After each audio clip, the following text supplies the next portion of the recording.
Fala, meus amigos, beleza? Tudo certo com vocês? Estamos de volta aqui na Threads. Muito boa noite para você que chega nesse momento, está assistindo depois. Bom dia, boa tarde, enfim, tá tudo certo com você? Vamos falar de reforços, vamos falar de como os caras que chegaram, Kevin Viveiros, Speed Mendonça, Juan Felipe Aguirre, e os que tendem a chegar, Gastão Benavides, Lucas Sacha, como é que taticamente os caras vão estar dentro do campo, como a análise tática profunda traz a função desses jogadores, como vão jogar esses jogadores, o Viveiros, o Mendonça, o Lucas Sacha, o Benavides, o Juan Felipe Aguirre. Vamos entender isso a partir de agora, tá? Vai ser bem legal, tô para fazer esse vídeo há certo tempo, tava esperando de fato as situações confirmarem por aí e vai ser muito maneiro. Vou trazer o campinho e aí a gente entende de fato como isso pode e tende, né, a acontecer nesse momento. Então, ó, para deixar o pedido para você agora, tá? Deixa o like e compartilha esse vídeo, velho. Pô, ó, estão se perguntando aí, pô, onde é que o Viveiros vai jogar? Onde é que o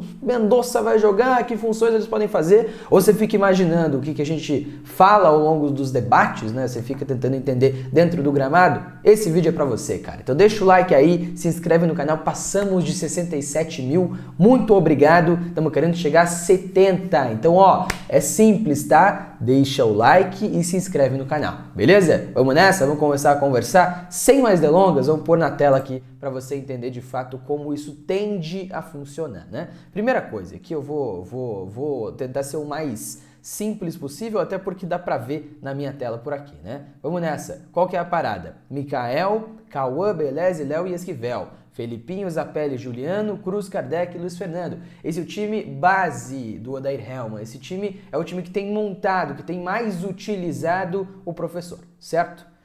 Beleza. A partir desse ponto dá pra gente entender algumas coisas, dá pra gente tentar entender qual que é a estrutura da parada. Primeira coisa, todo mundo sabe, Cauã Moraes é um cara que vem mais à frente. O Beleze, o zagueiro da direita, o Léo, o zagueiro central e o Lucas Esquivel constrói como zagueiro da esquerda. Isso todo mundo sabe, né? Isso todo mundo tá ligado. Beleza. O Felipinho vai ser o cara como um volante, né?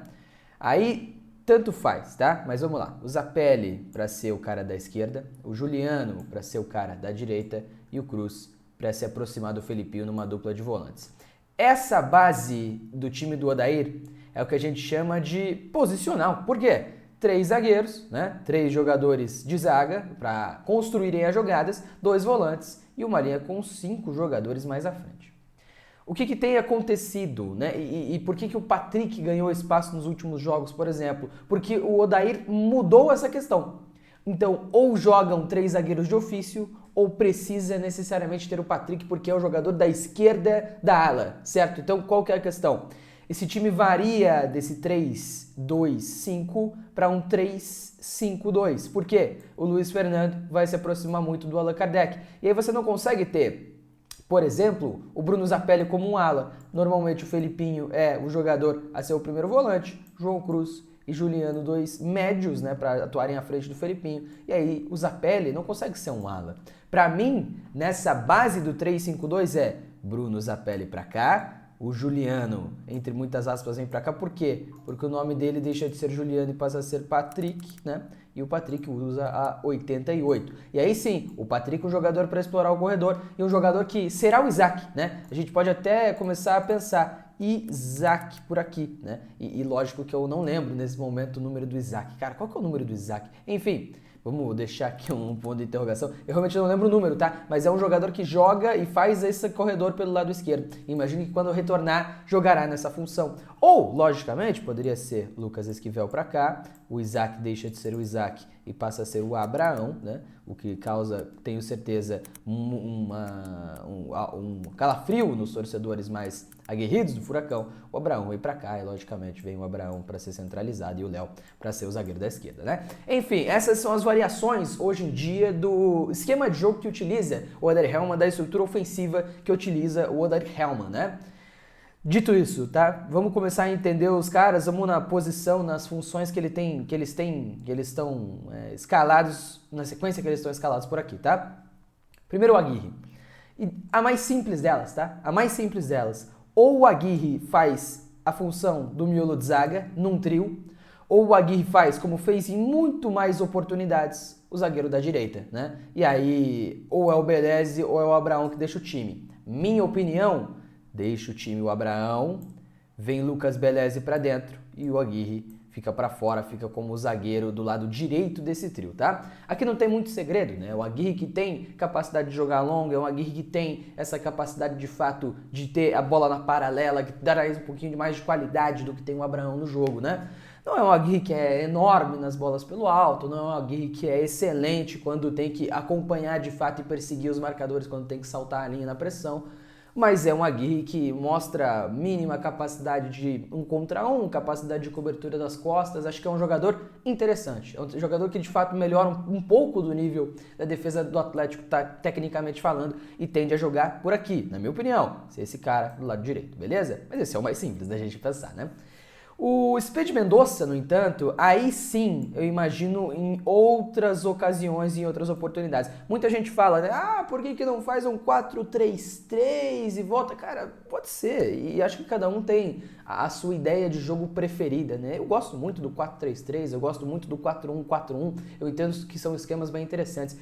Eu só não consigo chegar aqui e falar pra você que isso vai acontecer, porque o Odair tem ficado muito nessa variação do 3-2-5 que eu mostrei anteriormente para esse 3-5-2 que hoje é a base desse time do Atlético, né? E se a gente for ver o que o Mendonça fez pelo León recentemente, que era o clube mexicano onde ele estava jogando, é essa função de corredor também, tá?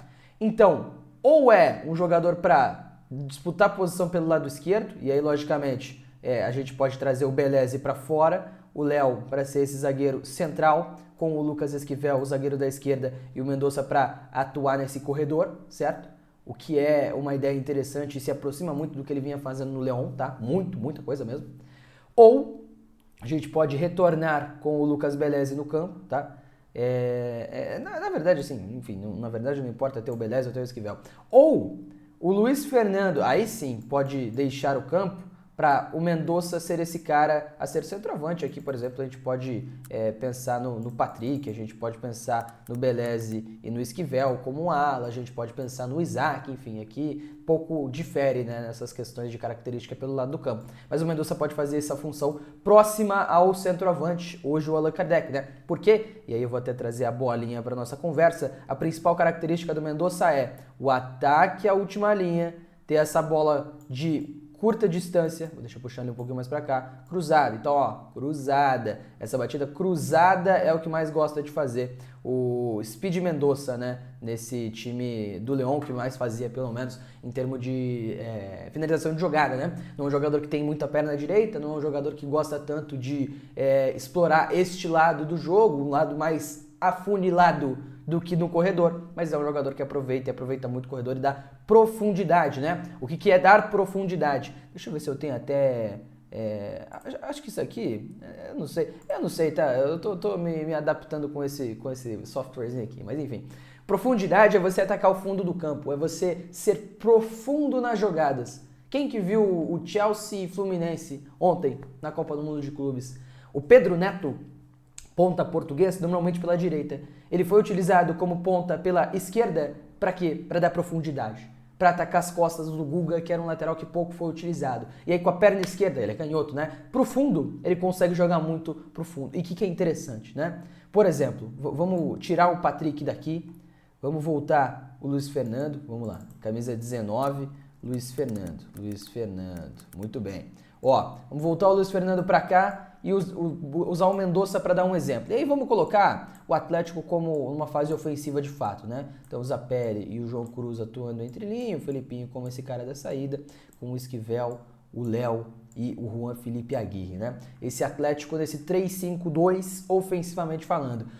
O Mendonça é canhoto, certo? E tem 1 contra 1. Então ele ia conseguir utilizar o fundo do campo e não vai de fato ter tanto pro meio assim. Então ele tende ao quê? Ficar cada vez mais na linha lateral. E aí o adversário, né? E a gente pode até começar a entender isso, eu vou colocar isso depois na tela, mas o adversário vai ter que seguir o Mendonça, porque se ele der o fundo do campo, o Mendonça vai chegar no fundo com qualidade. mesmo que ele tire o meio, né? Então ele não pode dar o fundo, né? Ele não pode dar esse fundo. O meio, beleza, o meio Mendonça com a perna direita não tem tanta qualidade, mas o fundo com a perna esquerda ele ataca muito bem. Assim como o Cauã Moraes com a perna direita. Então o Cauã Moraes fica bem aberto, o Mendonça fica bem aberto, se a gente for pensar. Vamos no branquinho, tá? Ó, goleiro por aqui, lateral direito, zagueiros e lateral esquerdo, certo? O que acontece? Este cara aqui, ele não pode ficar tão pra cá. Porque se ele fechar, e só vou dar um mute aqui, muito bem. Se ele fechar o meio, ele vai tirar a perna ruim do Mendonça. Ele vai abrir o corredor do lado do fundo do campo, né? Então ele normalmente tende a ficar mais ao fundo do campo para fechar essa jogada. Assim como o lateral esquerdo, a mesma coisa, né? E os zagueiros na marcação nesse 1 contra os zagueiros do Atlético. Até é provável que, na verdade, os adversários atuem com 3 zagueiros, uma vez que tem que ter superioridade numérica contra os 2 atacantes do Furacão. E aí que fica essa questão, né? E até não tá dando para vocês verem, né? Eu vou até tirar a minha câmera rapidamente, tá? Só vou mostrar, peraí. Vamos lá, para eu não me bater aqui. Aqui. Foi. Tirei a câmera. Ó, qual que é a questão? Rapidamente, tá? Os 3 zagueiros, né? Camisa 3, 4 e 5 do adversário, normalmente vão ter superioridade numérica com os atacantes do Atlético. E por isso, muitos dos times vão utilizar 3 zagueiros para enfrentar o Atlético. O que precisa acontecer para o Atlético conseguir infiltrar e abrir espaço? Tem que dar largura, tem que dar amplitude. Então, quanto mais os laterais tiverem que se encostarem nos alas atleticanos, melhor. E aí, por que é melhor? Porque os zagueiros têm que se aproximar do ponta para, de fato, não deixar com que a jogada fique no mano a mano, né? E aí fica um zagueiro contra 2 jogadores do Atlético que podem infiltrar, que podem fazer essas jogadas de maneira interessante, né?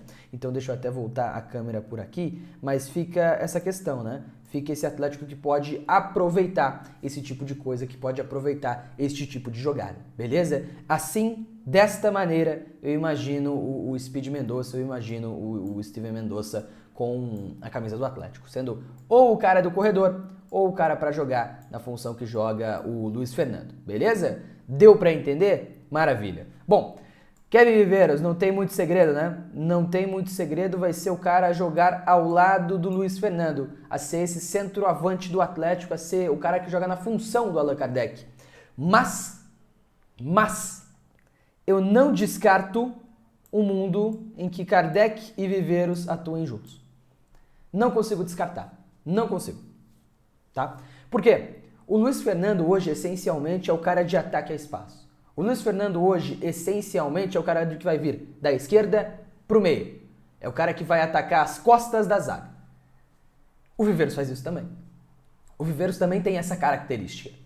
E para jogos contra, por exemplo, o Goiás, em que você tem que enfrentar Messias e Tite como dupla de zaga, 2 zagueiros grandes, 2 zagueiros altos, é importante ter o Kardec para disputa, mas é importante também você ter um jogador para ataque às costas. Se vai ser o Luiz Fernando ou se vai ser o Viveiros, eu não sei. Mas eu acho que o Viveiros pode fazer a função. Como também, e é aí que fica legal, como também pode acontecer do Mendonça ser um jogador a fazer dupla com o Kevin Viveiros, né? E aí a gente pode trazer, por exemplo, o Luiz Fernando para ser o ala esquerda. Aí pode ser o Luiz Fernando, pode ser o Patrick, pode ser o Isaac, enfim. E aí você pode ter esses jogadores do Atlético nesse 3-5-2 com Mendonça e Viveiros mais à frente. Podem fazer essas funções, podem ter, logicamente, essa dupla colombiana mais à frente. Pode ter essa dupla colombiana mais à frente o Atlético, né? Então, o Viveiros, que é simples, é tranquilo, talvez seja algo a entender como algo interessante, uma dupla, Viveiros e Mendonça, esses jogadores colombianos que o Atlético traz nessa janela, né? Vamos lá, para fechar o vídeo, Gastón Benavides, né? Na teoria, função do Cauã Moraes. Pode ser, tá? Assim, não é um jogador que tem tanto no ataque ao fundo ou sua melhor característica. Se eu for ser bem sincero com você, primeiro que eu não tiro o Cauã Moraes do time. Hoje não dá para tirar o Cauã Moraes do time, tá? Mas se eu for pensar mesmo, tendo a possibilidade do Benavides nesse time do Atlético, Luiz Fernando fora, é Benavides na função do Aguirre, o Aguirre para ser o zagueiro centralizado, o Léo o zagueiro da esquerda e o Lucas Esquivel o ala. E aí é interessante. Por que o Benavides pode ser zagueiro da direita? Primeiro, fez a função recentemente. Precisou fazer num River e Talleres lá na Liga Argentina e fez de maneira interessante. Segundo, é um jogador que se destaca muito mais pela maneira com que bate na bola em contrapasses de quebra de linha do que pela chegada no fundo que ele tem. Pela dinâmica no 1 contra 1 que ele tem, que é a melhor característica do Cauã Moraes, né?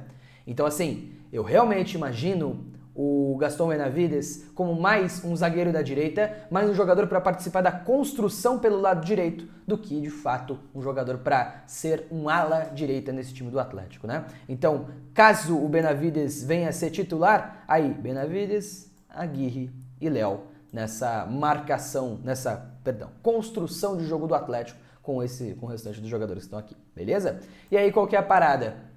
Lucas Sacha. Hoje é Felipinho fora e Lucas Sacha como primeiro volante. Para ser um cara a dar mais opções, um cara a dar mais dinâmica a essa construção do jogo do Atlético que clama por um cara que dê mais dinâmica. Que precisa muito de mais opções para quebra de linha. E aí o Lucas Sacha entra bem nesse tipo de questão.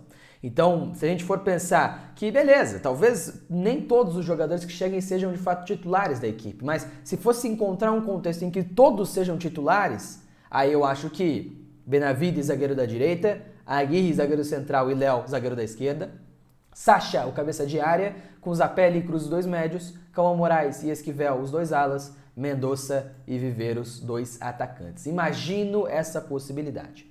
E aí vamos fazer uma coisa? Vamos entender algumas questões? Acho que é legal a gente colocar o time adversário dentro do campo, né? Então vamos lá, vamos pensar que o adversário marca nesse 5-4-1 que marca o Atlético, por exemplo, né? Vamos lá, 5, 4 e 1, né? O que acontece? E eu vou tirar a minha câmera para te ajudar a entender essa situação, beleza? Espera aí. Aí, ó, muito bem. Agora sim, agora dá pra ver bonito, tá? O adversário X vai provavelmente marcar o Atlético dessa maneira, com 3 zagueiros para ter superioridade numérica contra os dois jogadores do ataque do Atlético, os dois atacantes, né?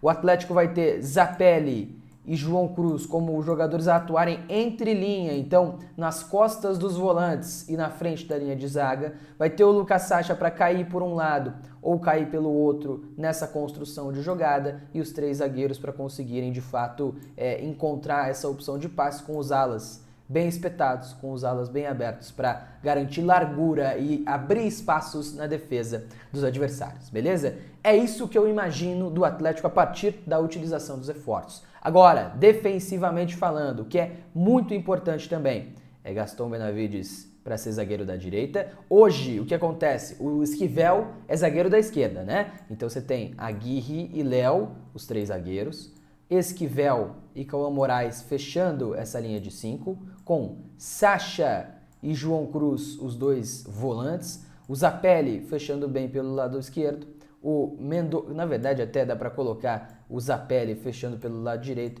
com o Mendonça fechando pelo lado esquerdo para aproveitar do corredor e o Viveiros fazendo esse pêndulo, né? E aí pensando no adversário, por exemplo, que ataca, vamos lá, no 4-3-3, então vamos colocar aqui os jogadores de ataque, os jogadores de meio campo, né? Para atuarem de fato nessa entrelinha, então atrás dos volantes e à frente da zaga, com um volante, os 2 zagueiros na construção da jogada e aí os 2 laterais, né? É mais ou menos o que o Atlético tem encarado, deixa eu até abrir esse espaço para cá, é mais ou menos o que o Atlético tem encarado, é mais ou menos o estilo de jogo de alguns dos adversários do Atlético na Série B do Campeonato Brasileiro, e é assim que o Atlético tem marcado, né? Qual que é a questão? O Esquivel é zagueiro da esquerda, enquanto o Cauã Moraes fecha como um ala da mesma maneira, e aí você desce um ala esquerda para fechar. O Patrick tem fechado como ala esquerda na defesa do Atlético. Com a entrada do Gastón Benavides, ele poderia ser esse zagueiro da direita, com Aguirre e Léo, Esquivel como ala esquerda e o Cauã fechando como ala direita, né? Enfim, ficam os padrões, ficam as ideias, ficam os panoramas desse possível Atlético depois da chegada dos jogadores contratados nesse mercado de transferências. Eu acho que é um uma possibilidade interessante. Eu acho que são maneiras inteligentes de se jogar. Acho que os princípios táticos do Odair também facilitam demais a chegada dos caras, porque existe um esquema muito bem definido para que os caras atuem, para que os caras sejam titulares do time ou que contribuam saindo do banco de reserva. Enfim, eu acho que existem bons caminhos, tá? E acho que isso melhora legal o nível do Atlético dentro do gramado, apesar de não ser o que melhora mais. O que melhora mais é o trabalho, mas as contratações são bem-vindas e ajudam bem, tá? Vamos ver se eles vão render, vamos ver se eles vão conseguir mostrar pelo Atlético o que mostraram nos times anteriores para, de fato, terem esse protagonismo numa campanha que tem que ser mais interessante do que foi no primeiro turno, beleza? É isso. Deixa o like, ajuda demais, velho, você não tem noção. E é isso, até a próxima, tamo junto, valeu!